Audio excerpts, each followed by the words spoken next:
Welcome back to Torah in 10, Parsha YISRO. I'm Jody Burkell, and I'm so excited to be here with you again. Pop quiz. What was the purpose of the Exodus from Egypt? If you're thinking to free the Israelites from slavery, you would be in the company of 99% of the world. However, one important dissenting voice gives us a very different answer, and that's the voice of God Himself. In the Shema, God says, I am the Lord your God who took you out of the land of Egypt to be for you a God. You will be my people, and I will be your God. God's purpose was to bring us to Mount Sinai, give us the Torah, and create a relationship with the Jewish people. In order to build that relationship, God had to first reveal himself. That was one of the reasons for the 10 plagues. The Torah tells us, so you will know that I am God. The first of the 10 commandments is, I am Hashem your God who has taken you out of the land of Egypt from the house of slavery.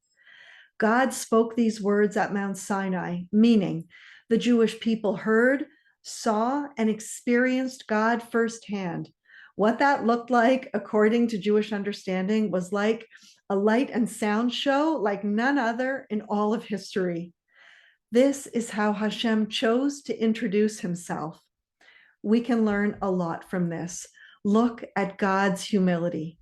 If I were God, and let's say we're playing an icebreaker, I would say, I am the Lord your God, the creator of the entire world. I mean, go big or go home.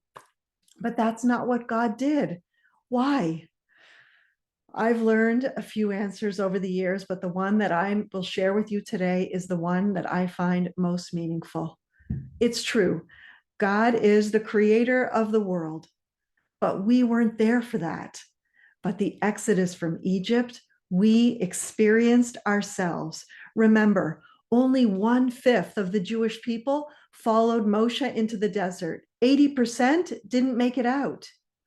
If we're Jewish today, that means that our great, great, great, great, great, great, great, great, great grandparents experienced the Exodus from Egypt, and we have been talking about it ever since. This, says God, is so significant to our relationship that I'm going to remind you about it every day. And every year, you're going to sit around a table with your children and grandchildren, and in the most elaborate of all the Jewish rituals, you'll share the greatest story ever so that they feel like they experienced it too. Hashem wants us to know in our kishkas that he is not just the creator of the world, but that he is our personal God who loves us, who heard our cries from Egypt, rescued us from slavery, and gave us the greatest gift ever, the Torah at Mount Sinai. God was, is, and will always be involved in every aspect of our lives. At Mount Sinai, God made a bond with us, his treasured nation, for eternity.